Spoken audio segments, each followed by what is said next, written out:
Okay, we will go ahead and get started. Thank you so much to everyone who has joined our March Be Well Lunch and Learn.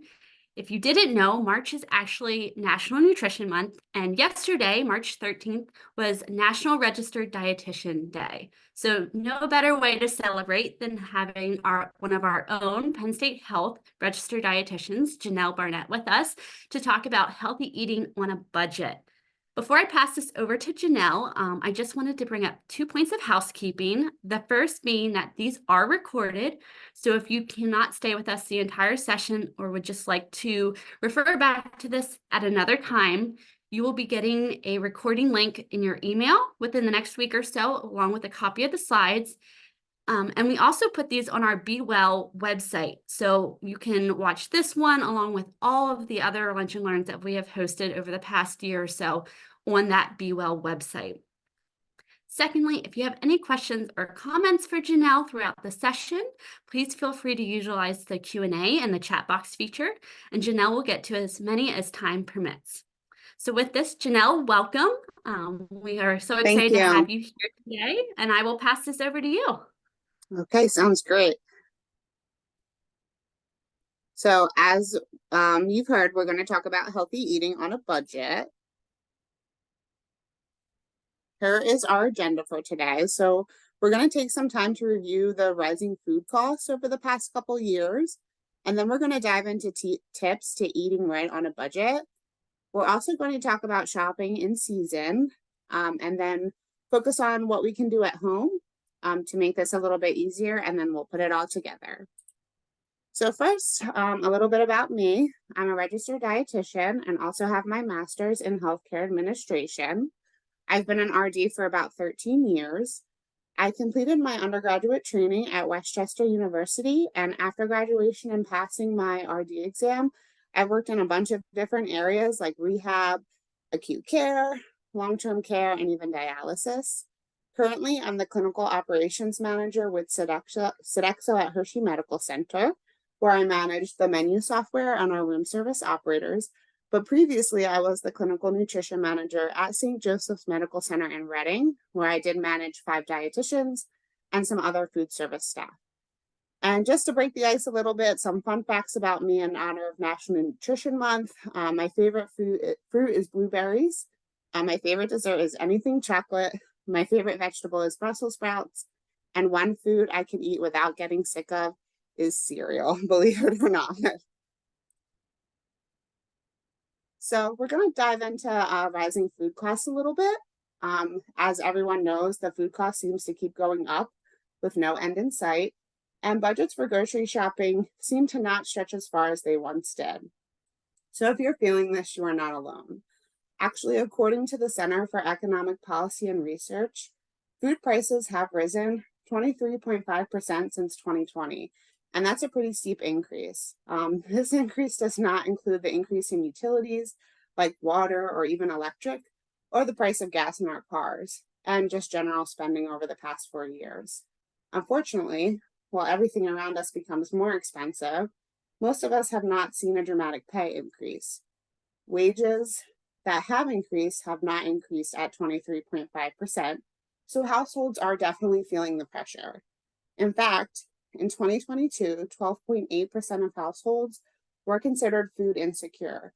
And in 2021, roughly 2.6% of households were considered food insecure. So this is about a 10.2% increase. And what does food insecure means? It means that at some point, individuals within the household stress or are concerned about their ability to eat or provide food. Food insecure also means that individuals in a household may go hungry or without access to food. So while costs continue to rise, consumers feel stressed about providing food for their family, paying for other bills, and meeting their nutrition goals. And then often those health. While I can't give you all raises, I can give you some tips and tricks to eat right while on a budget so you won't feel the pressure at the grocery store. So I actually looked back at some of the food costs from 2020 to 2024. I took averages from the East Coast. Some of them are Pennsylvania specifically. So we're going to take a quick look. So as you can see, in 2020, the cost of a gallon of milk was $3.32 a gallon. But in 2024, that's up to $4.33. When you compare fresh vegetables from 2019, it was about 36 cents a pound. And in 2024, we're at $1.38 a pound. In 2020, fresh fruits were about $1.17 a pound. And in 2024, ranged between $2.35 a pound and $4.47 a pound. Baby formula in 2020 was $22.05. And in 2024 is about $35. And I feel like that's actually pretty low. The cost of beef in 2020 was $5.96 a pound. But as we know now, has gone up a lot. In 2024 is $7.07 a pound. And a loaf of bread in 2020 was $2.75, but now is up to almost $4, $3.53. So comparing and contrasting these prices really made me realize where all of our money is going. However, I do have some good news. With some time, a little bit of preparation, and a little bit of knowledge, you can control costs at the grocery store and maybe even save money in the long run. Some things like shopping sales, flipping coupons, and knowing what to buy when is vital to eating nutritious foods while controlling costs and being on a budget. So now we're going to dive into some tips to control costs while at the grocery store. We actually have 9 tips to eating right on a budget. So our first tip is to cook more and eat out less. I know this tip probably isn't the most exciting one, and I'm sure most of us know, but eating out is significantly more expensive, even if you opt for fast food items. Typically, restaurants cost more than purchasing the item and preparing it at home. I know recently I ordered just a pizza and a basic salad, so no chicken, nothing fancy, and it cost almost $50. Something that if I had prepared a little bit better wouldn't have cost even half the price. While I won't lie, cooking and preparing foods at home does take work. It is the #1 best way to not only save money, but also to control what you are consuming. Typically, foods ate at home are much healthier than those we consume at restaurants. Foods at restaurants are usually cooked with heavy oils, excess salt, and even sugar. Not to mention, the portions are sometimes 2 to 3 times what we should be consuming. Now, I'm not saying to not enjoy eating out, because we do have to enjoy ourselves, but just make it on a special occasion. While you are eating out, there are some tricks you can do to make better food choices, which include asking for sauces and condiments on the side, avoiding anything fried, focus on grilled items. If your dinner or lunch comes with sides, make at least one of them a vegetable. Practice portion control. So you can ask for a box in the beginning to split it, because remember, you're getting 2, if not 3 portions of food, or split the meal with a friend or loved one and skip those sugary beverages and just sip water.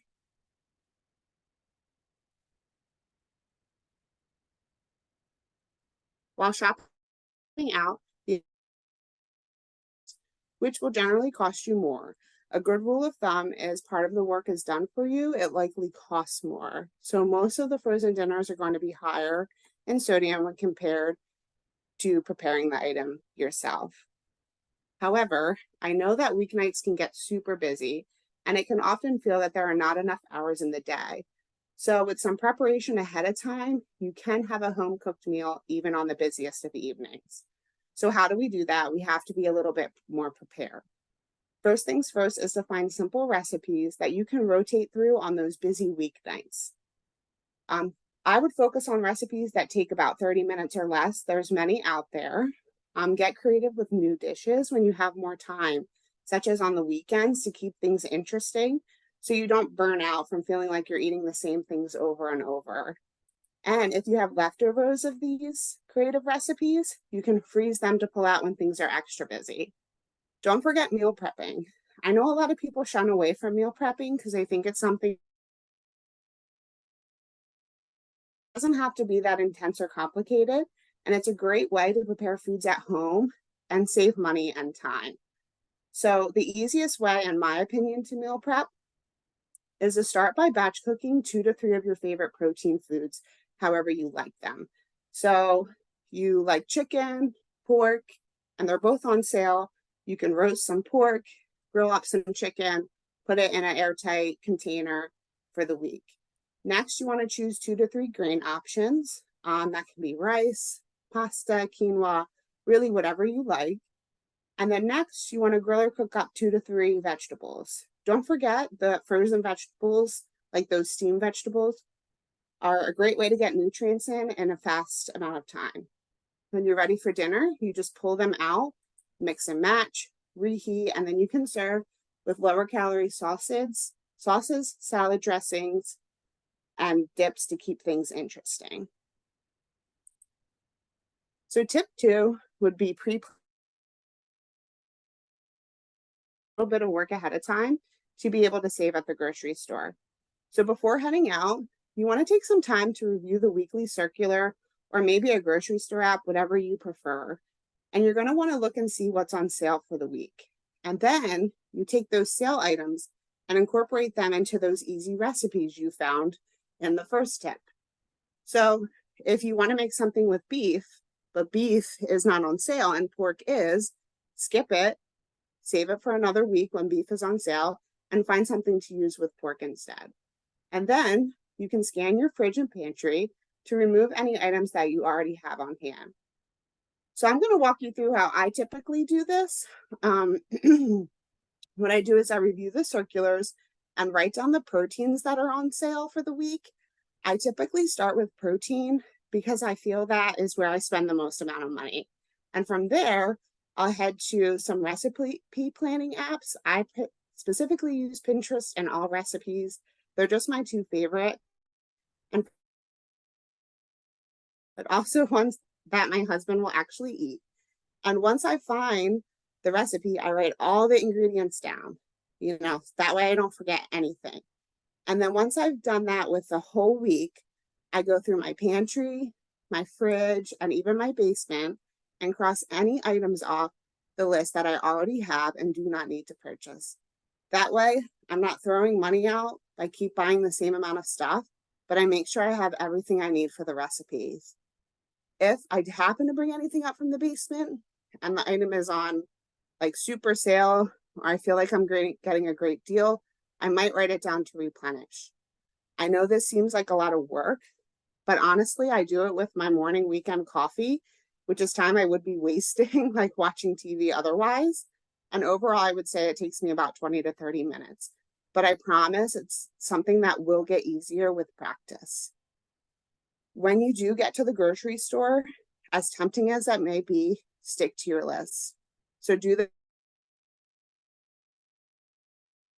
can't walk down the aisle with the Oreos without trying the craziest, newest flavor. Try to avoid that aisle.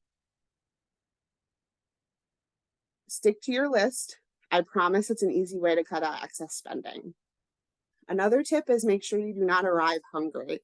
You're going to spend way more impulse buying at the grocery store than if you arrive with a full stomach. So go to the store after a satisfying meal or have a snack before leaving. I know I said I usually use Pinterest or All Recipes to meal plan, but here's other meal planning websites. So myplate.gov has a grocery game plan you can utilize. And then there's some apps for grocery planning. They were really top rated. I personally have not used them, but I know some people like to use their phone. So there's Mealboard Meal Planner, Mealline Meal Plans, AnyList, or Start Simple with MyPlate. So our next tip is buying in bulk. And is it really that much cheaper? And honestly, the answer is it depends. While it can save you money, you can also spend a lot more in bulk buying, and it's not typically created equal. Typically, you want to avoid buying perishable foods like eggs or milk in bulk, unless you have a really large family or you're splitting the cost maybe with a friend. You're likely going to waste those purchases.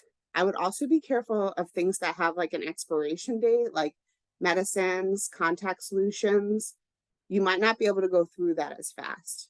However, one perishable food that may work for you is bulk buying meat.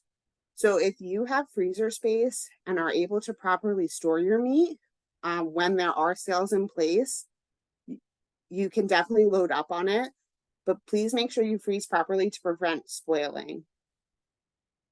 You can actually also get deals by going to local butchers, again, if you can store the food properly. If not, you'll end up wasting the food, which in the long run isn't going to really help your budget. The green light to always buy in bulk would be our pantry staples. So these are relatively low cost items that have longer shelf lives, so you don't have to worry about wasting money on potentially spoiled foods. And these include pasta, canned goods, oatmeal, coffee, beans, and sometimes even our cleaning supplies. When buying in bulk, you want to make sure you store your food properly. Again, you don't want these items to go bad because all of the money you save, you will literally be throwing away in the end. So here's what you can do. You want to store your food in airtight plastic or glass containers, preferably with a lid that snaps on tight to prevent moisture from. Foods are stored at 36 to 40 degrees Fahrenheit if you're not freezing them. If you are buying perishable food in bulk, freeze using airtight sealer bags. I know sometimes when they tell you to prepare and plan to wash your fruits and vegetables ahead of time, but personally I would not, and I also wouldn't pre-cut them because pre-washing leads to moisture buildup, and unless you plan to use them that day, you'll actually notice more rotten fruits and vegetables. So if you're buying fresh, that's a way to waste money. Cover your bread in an airtight container, and you can keep fruits and vegetables that you don't need to put in the refrigerator in airtight produce bags and separate them by type to prevent over-ripening. For long-term storage, you can invest in a freezer. It may be worth your while if you have access to low-cost meats. So for example, you hunt, your friend hunts, you know a good butcher, and freeze meats, and then you don't have to worry about following sale items. Tip 4 is to pre-plan where to shop. So unfortunately, not all grocery stores are created equal in their sales, and sometimes it is in your best interest for cost savings to pre-plan where to shop. So when you spend time reviewing those weekly circulars for what's on sale and for what you're going to make, you want to make sure you're visiting the grocery store that is giving you the best price. So not only do you want to take into account what you're purchasing, like say beef is $2 a pound on sale and at one store and $3 a pound at another store, you might want to take into account the other items you need. So if you find that the $2 a pound beef is worthwhile to make that trip to the grocery store with everything else you have to purchase, go for it. But sometimes the $3 a pound might be worth it if all the fruits and vegetables you want to buy aren't on sale. I do know that time is tight and it never seems that there's enough hours in the day, but if you have a particularly slower week or you're off work on Monday, it's sometimes paid to visit multiple stores. This is especially true for higher cost items like, say, seafood, beef, or you might have to load up on cleaning supplies. And don't be afraid to try generic foods. A lot of people shy away from them because they feel that they taste different. A lot of people shop with their eyes and if they're not used to the label, but don't forget to include them in your grocery list. Staple items are a great way to incorporate generic foods for even more savings. Your next tip is to focus on nutritious, low-cost foods. So despite the rising food costs, there are some staple food items that generally stay inexpensive all the time. And having them on hand and including them in recipes is a way to save money. Bonus is that they don't usually go bad very fast. They last for a while. So some of these foods are beans, peas, lentils, our frozen and canned fruits, potatoes, both sweet and white, peanut butter, Canned tuna, canned salmon, and canned chicken are frozen and canned vegetables, oats, brown and white rice, barley, and quinoa. And these are easy to incorporate into those recipes that you're planning or to cook up real quick on a busy weeknight if you miscalculated your portion sizes. Another tip is to get creative with snacks. Remember, convenience snacks, just like convenience foods, will cost you more because think about it again. If someone is doing some of the work for you, you're going to pay for that as well. A lot of time, you can make your own healthy snacks. Some ideas include creating your own trail mix. So you can combine mixed nuts, dried fruits and cereals, and pretzels. You can purchase plain yogurt and ranch packets to make an easy but high protein veggie dip. You can purchase your favorite flavored yogurt to eat with cereal, granola, plain, or you can even top it on toast or rice cakes. Buy your fresh veggies and some hummus to dip it in. You can also dip low salt pretzels in hummus. I personally would skip those snack packs that you see of hummus. They're usually only one serving, so it's typically more expensive than if you buy a larger container of both. Keep fresh fruits on hand for a sweet treat that you can also top with yogurt, and you can add peanut butter to rice cakes, celery, pretzels, or even carrot sticks. Tip 7 is shopping in season. But purchasing fruits and vegetables not in season is a way to increase costs. In addition, fruits not in season don't generally taste the best and can alter your taste for them in the long run. So an example I use is berries. In the winter, they do not taste the best to me, and they do not last that long. Personally, I'm a Jersey girl and I grew up living on fresh blueberries. So in the winter, the little shriveled up ones that don't have much of a taste just aren't worth the $3 to $5 price tag. So I save purchasing for them in the summer when they're thick and plump and I can get them at a farm stand for a fraction of the price. Instead, when fruits and vegetables that you want are not in season, choose canned or frozen fruits and vegetables. A tip for canned fruits, make sure you pick those packed in 100% juice or water and avoid sugary syrups that just add unwanted calories and sugar to your diet. For vegetables, look for labels that say low in sodium or no added salt. If you can't find these, don't stress. You can rinse your vegetables prior to use. As we get into our warmer months, don't forget about farmers market and roadside farm stands. This is a great way to support local farmers, but also getting deals on fresh fruits and vegetables. Usually if you go to like a farmer's market towards the end, sometimes they'll be giving you great deals or often giving you the items for nothing. Your dollars would typically stretch much further, so you can save that money for something fun or trying a new fruit or vegetable. And our last tip is to make sure you watch what you're drinking. Bottled waters and sodas come with a hefty price tag, and if you're purchasing sodas, they also come with extra sugar and calories. Utilize tap water as a low-cost way to stay hydrated. If you're unsure about your drinking water or you don't believe it's safe, a one-time investment in a water filter will help correct that problem. They have little filters that you can just hook onto your faucet, and they're not that expensive. So yes, it is money up front, but will last you when you're not consistently purchasing bottled water week to week. I know people say they get bored with water, so you can definitely get creative here. Try infusing different fruits into your water. Some combinations are berries, cucumbers with mint, lemon and lime, lemon, lime and oranges, oranges plain, and even apples and cinnamon sticks. You can stock up on Crystal Light and low-calorie water flavorings when they go on sale to really switch things up. These can be costly though, so make sure you purchase them when they're on sale. Save your soft drinks and Gatorades for special occasions. So next we're going to dive into shopping in season. I know some people, when you tell them that, they get frustrated because it's like, well, what is in season? So we're going to take some time to go through each season. So first, this is what's considered in season in winter. So apples, it's actually the tail end of the apple season. Pears, citrus fruits are kiwis, grapes, broccoli, cauliflower, cabbage, and potatoes.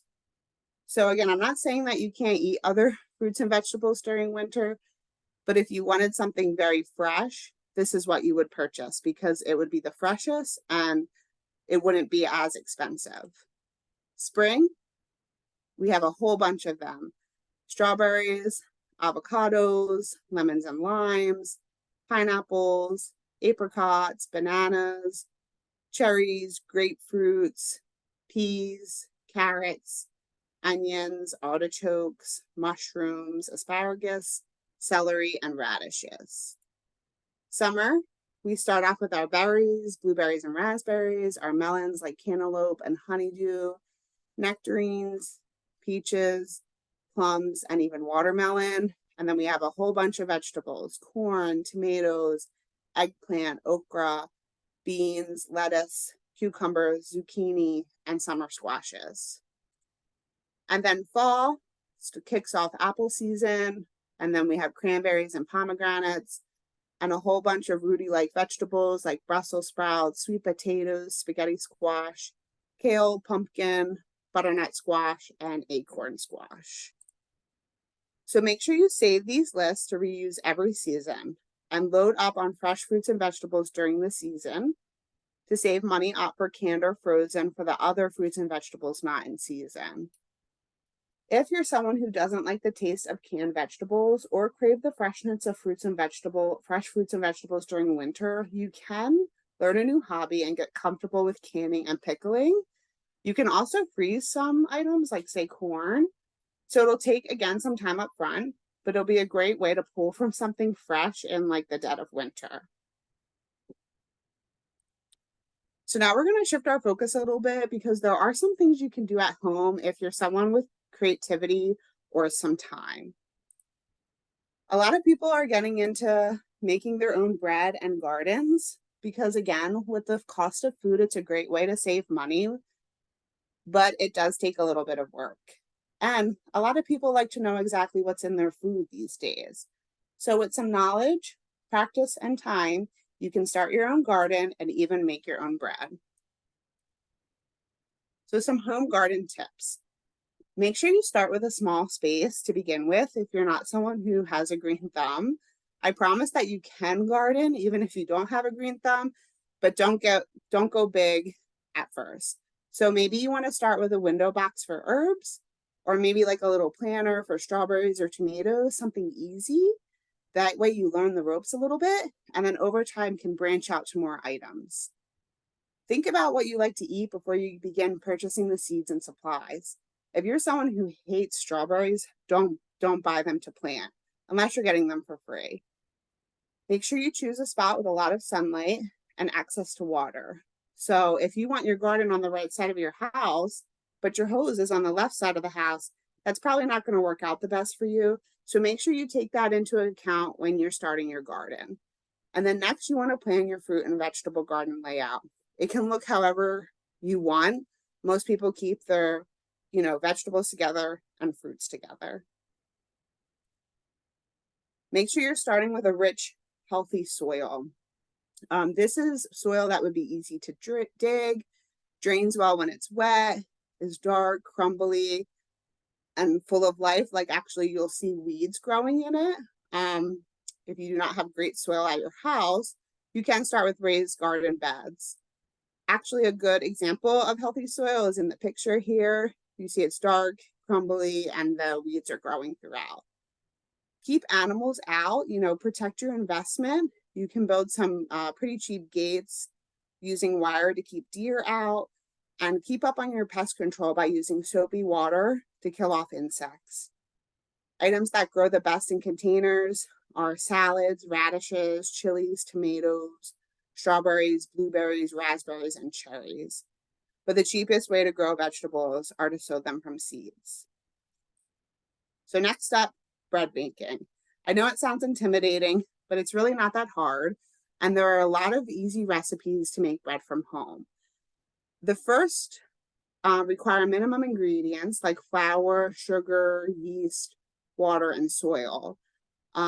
These are typically easy staple items, except for our yeast. You do usually, not a lot of people have that on hand. But if you think back to the current cost of bread, a big bag of flour, water, which everyone has access to, and oil and yeast can help prevent that cost. But sourdough bread making is on the rise because while it does take practice and work again, it only requires flour and water, no yeast. So let's talk about it a little bit. To make sourdough bread, you do have to start with a starter. And I think this kind of intimidates people. I will tell you that the first time I ever made it, I messed up my starter a couple times. But again, it's not a lot of flour, and now it's like second nature. So to start, you're going to need a cheap kitchen scale, water, measuring cups, and some type of stainless steel or glass container. And you want to start by combining 1 cup of flour with a 1/2 cup of water in a glass or the stainless steel container. Remember, this container must be large enough or larger. Actually, there's some pretty cheap sourdough starter kits on Amazon. Stir everything, cover, and let it sit at room temperature for 24 hours. Room temperature in this situation is considered about 70 degrees. The next day, you're going to discard half of that starter, so about a 1/2 cup of that flour mixture, and add 1 cup of all-purpose flour and a 1/2 cup of water. Now, if it's warm in your house, like it's summer, it's really hot, you want to use cool water. But if it's cold and winter time, you want to use lukewarm water. Mix well and then cover. Day 3, you'll start to see some bubbling and a fruity-like aroma. You'll smell that. And now you're going to begin doing 2 feedings a day. So you can do that in the morning and at night or afternoon at night. You know, you can do that based on your schedule. You're going to take your kitchen scale and weigh out 113 grams of that starter and discard it. Discard the remaining. Add 1 cup of all-purpose flour and a 1/2 cup of water as above. Mix and let sit for 12 hours.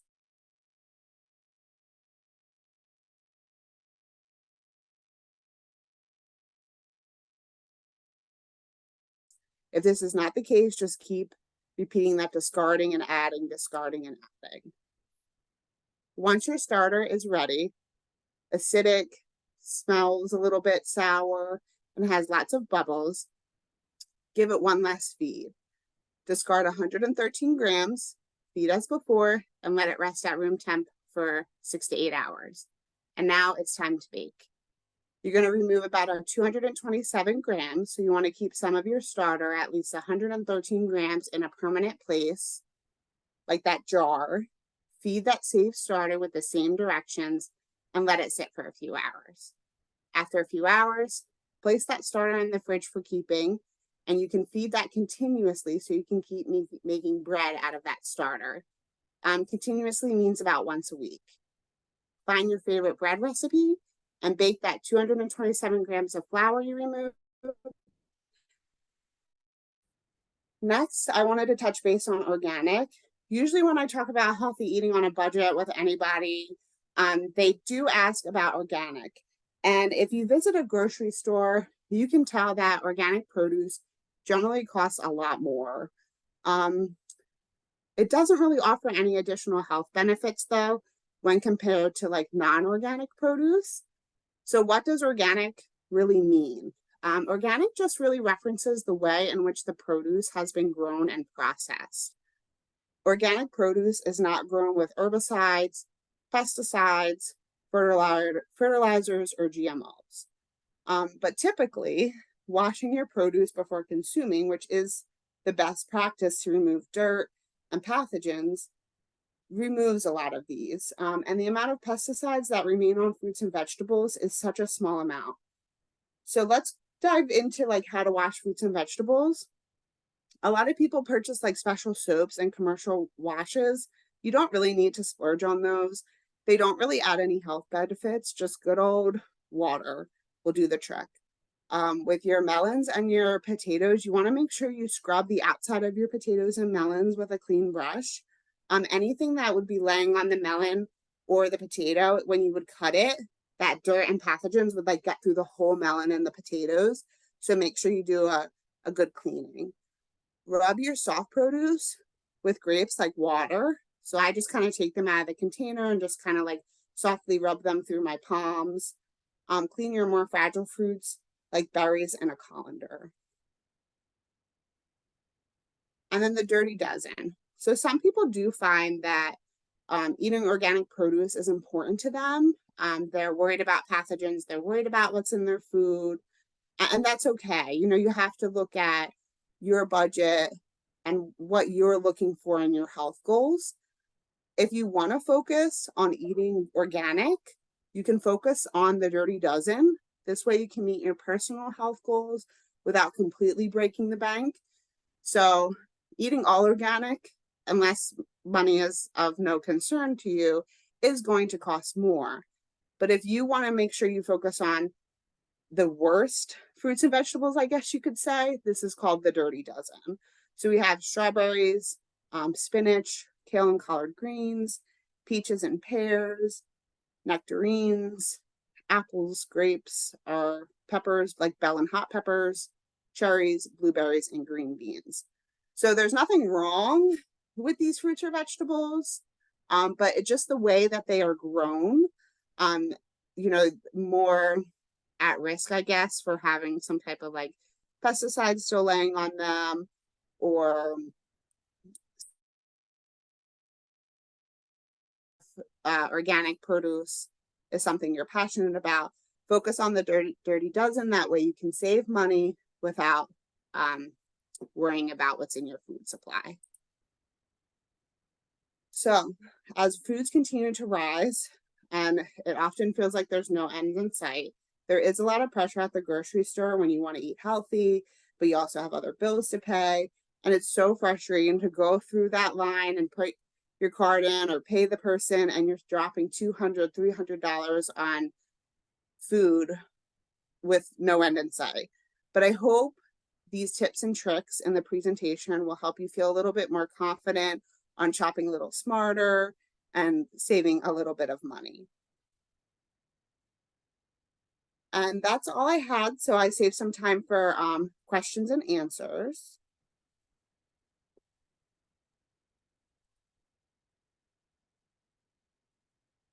Janelle, it does look like we have 2 questions in the Q&A Okay.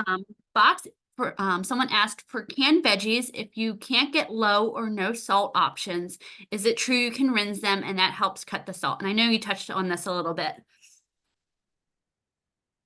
Yes, it is true. I usually kind of rinse them a little bit either way, but yes, if you rinse them, it kind of gets some of the extra salt or sodium laying in it off, because they kind of lay in like a salty type of water in the can. So yes, that would help. Okay, great. Another question goes to your sourdough slides. Why do you discard half? Can't you use the other half in another pan? So you can use the other half. A lot of people can use like the discard in recipes like English muffins, bagels, muffins. I couldn't think of the word, I'm sorry. But yes, you can use that discarded half. It just is a process to keep the fermentation going, is what I understand. Okay, great. Another question, what are some good foods to stress eat that won't break the bank? Oh boy, that is a good question. So for stress eating, I mean, it kind of depends if you're a salty or sweet kind of person. If you're a stress eater on the sweet side, just like plain chocolate chips could kind of do the trick. They're usually pretty inexpensive, or you can get them like 2 for $5 or 2 for something. If you're a salty person, I would focus on like when chips or maybe popcorn is on sale, I would grab maybe a couple of them to keep. Okay, great. Another question just came in. Do you have any suggestions for anti-inflammatory, budget-friendly foods? I would say it's really the same. Going prepared, planning out your recipes ahead of time, and stocking up on those foods. I don't have any recipes off the top of my head for that. Any other questions? I do see a few coming in about a copy of the handout or the PowerPoint and the slides that will be coming in a follow-up email. So please stay tuned for that within another week or so. Any last minute? Oh, here comes another one. If I don't have a kitchen scale, is there an alternative way to start the sourdough bread? Yeah, you can just use regular measuring cups. So the 113 grams, I think, is about a half a cup. Okay. Any final questions?